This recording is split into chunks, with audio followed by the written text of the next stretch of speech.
yesterday, Taylor Swift tweeted that she was releasing a new album at midnight. It's about 5:45 UK time, so the album's been out for about 45 minutes.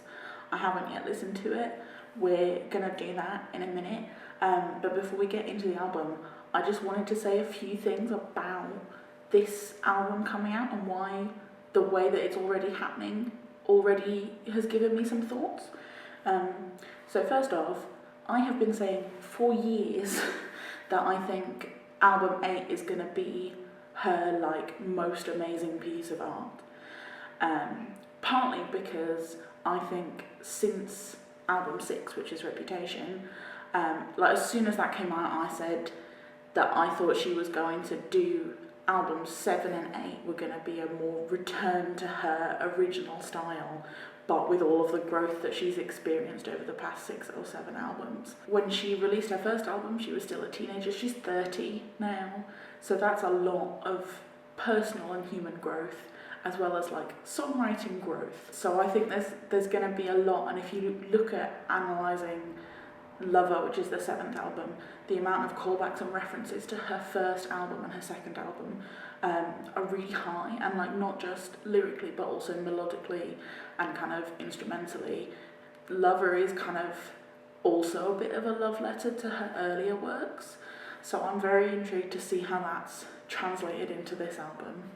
Stylistically, this is like the album cover, the look of the photograph and the merchandise is much calmer than any of her other albums. And if you look at a kind of like mood board of the album covers, this cover really looks like a cross between 6 and 7, and then a much calmer element as well. So the black and white element of Reputation and the carefree element of Lover, but calmer and more content. So I'm hoping that comes across in the music as well. Off we go. Oh, that's a bold choice for a first song. Oh, okay. So again, she comes in with a catchy bop. There's a strong parallel there between the lead-in for Lover of I Forgot That You Existed. Like, both of these have got a very kind of like nostalgic but like quite chill but dancey vibe. I really like that.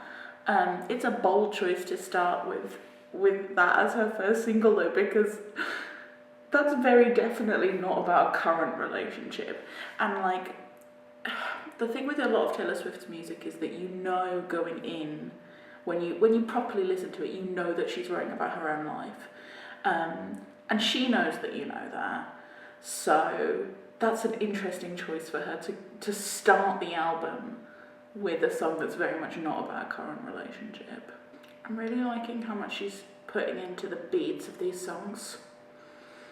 Again, I feel like it's a merging of kind of what she was doing with Reputation and Lover, and then something much more relaxed and content. Like, both of those songs have been very nostalgic and full of longing, and the point in a heartbreak where you know that it's not going to change, like the cusp of accepting it.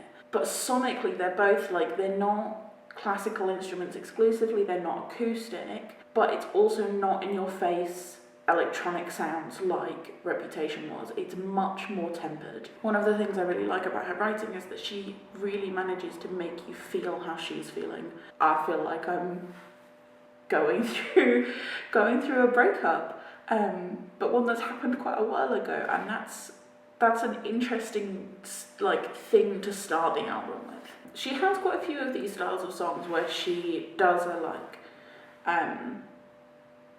outside perspective storytelling. I feel like this is like a second part to The Lucky One. It's interesting. I don't know that story, so I now feel the need to like go and look that up. And like all of these songs, I haven't been wowed yet, but we'll see. So Exile. I like the bird sounds.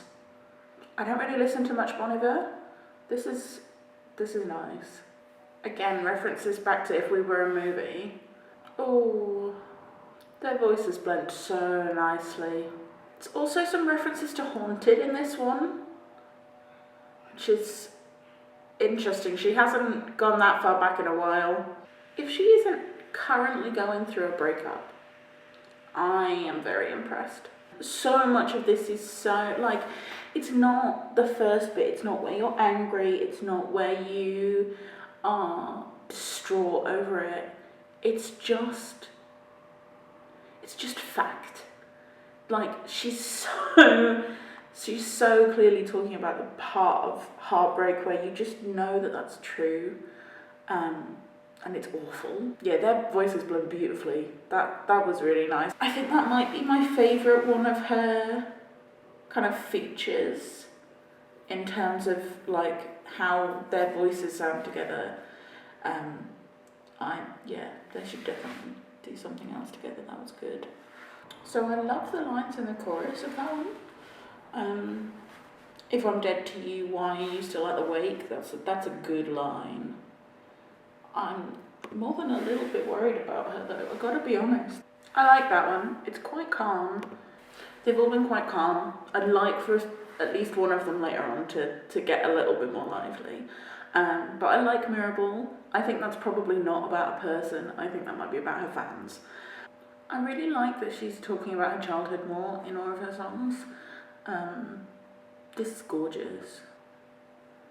Oh, I like that. I feel a little bit like she's reimagined lots of stories she's already told with this album. I think she's definitely told this story. I think this is possibly the same story as Cruel Summer, but this is the folklore of it, which I quite like. Like, after it's become so well known and that it's been watered down and softened a bit by time. So much of this album deals with guilt. Like, I'm about halfway through it now, and the underlying theme about everything is a mix of kind of guilt and regret, but also contentment with mistakes. It's interesting. I keep saying interesting. I feel like I can't have like a solid picture of what I think of the album until I've finished, but I also feel like I need to react to each song. I already like the ooze. Ooh. Oh, babe. Oh, that's true. That is true.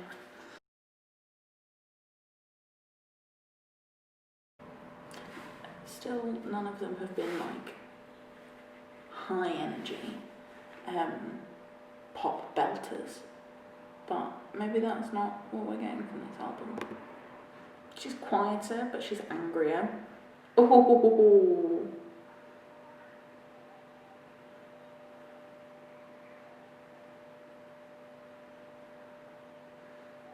Is this about Kanye?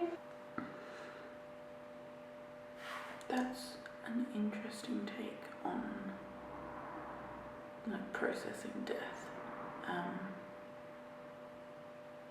Very much more a universal thing than I think a her specific thing, but an interesting way of looking at it.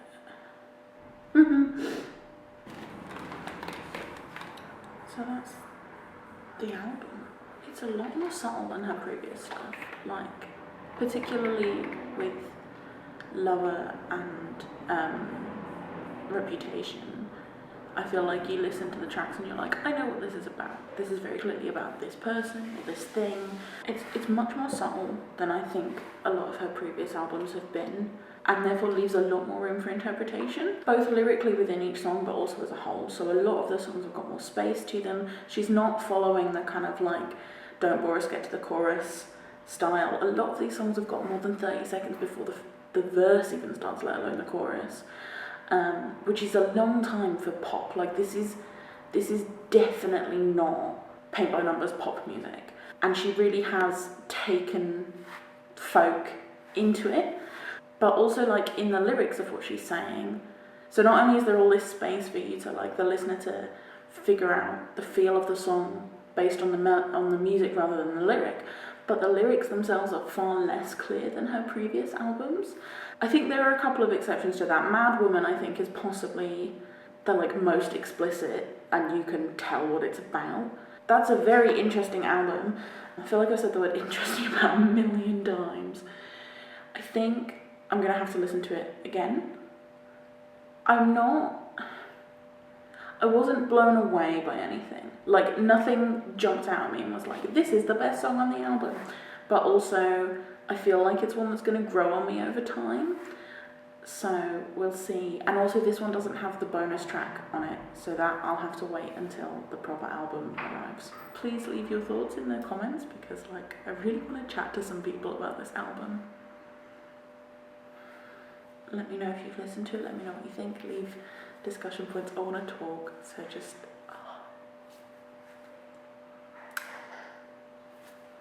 It's great.